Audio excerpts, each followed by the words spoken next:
तो मौजूद हूँ शादरा का जो मेन पॉइंट है, रावी का जो नाका है, जो रावी की चेक पोस्ट है, जहाँ पर लोगों को रोक के चेक किया जाता है।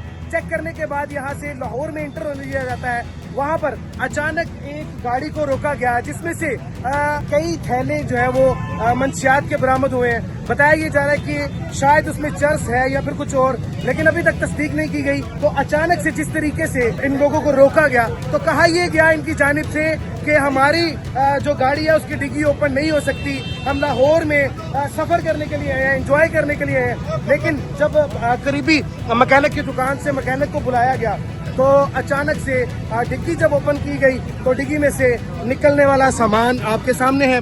ये मुलजिम है। आपने इनको जब कहा कि डिग्गी ओपन करें तो ये क्या कह रहे थे? ये कह रहे थे कि डिग्गी ओपन नहीं होगी, डिग्गी बंद है हमारी, मैकेनिक को बुला के डिग्गी खुलवाई है। हाँ, 4 लोग थे, बाकी लोग किधर गए? बाकी ये डिग्गी के बहाने ही आए हैं, बाकी तीन निकल गए। बाकी डिग्गी के बहाने मैकेनिक के पास गए और मैकेनिक के पास जैसे ही गए तो फरार हो गए। पहले इसी नाके पर जब सिक्योरिटी के हवाले से प्रोग्राम किया जा रहा था तो खासी सिक्योरिटी नहीं थी, लेकिन जब मंशियात पकड़ी गई तो उसके बाद सिक्योरिटी भी टाइट कर दी गई है। ये गाड़ी है जो जिसमें से ये तमाम तर सामान बरामद हुआ है। ये इस टाइम लाहौर का मेन एंट्री पॉइंट है जहां से लाहौर में गाड़ियां इंटर होती हैं। कहा यह जा रहा है कि 4 लोग थे, लेकिन चारों में से एक को जो है वो गिरफ्तार किया गया, बाकी भाग गए। इसकी डिग्गी नहीं खुल रही थी। ठीक है, हमने प्रोग्राम के दौरान ये रिकॉर्ड किया कि इसमें 4 लोग और भी थे। ठीक है, उनके चेहरे हमारे कैमरे में आ गए और एक को मशरूफ जाना, ये भागने में कामयाब हुआ। ठीक है, लेकिन जब डिग्गी खोली, मैकेनिक को बुलाकर डिग्गी खुलवाई गई तो उसमें ये मन्नों के हिसाब से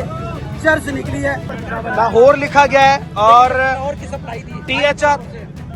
कितनी गंदी स्मेल है। ये 22 kg आई थिंक या 11 kg है आई थिंक, क्योंकि इनके ऊपर नंबरिंग भी दी गई है। इसके ऊपर 3 से 4 मन बताई जा रही है। इसके ऊपर FIR होगी। इसके बाकी साथियों का ताकुब भी करेंगे जिनके चेहरे हमारे कैमरे में आ चुके हैं। ये अब हवालात जाएगा, ये अब छोटा पर्चा नहीं होगा। ये 9C का पर्चा है जिसमें 10 से 15 साल कैद है मेरे भाई। ये ताज़ा सूरत हाल है। मजीद अभी यहाँ पर मौके पर DSP भी पहुँचने वाले हैं, SPCT भी पहुँचने वाले हैं। मजीद वीडियो देखने के लिए जुड़े रहिए डेली पाकिस्तान के साथ।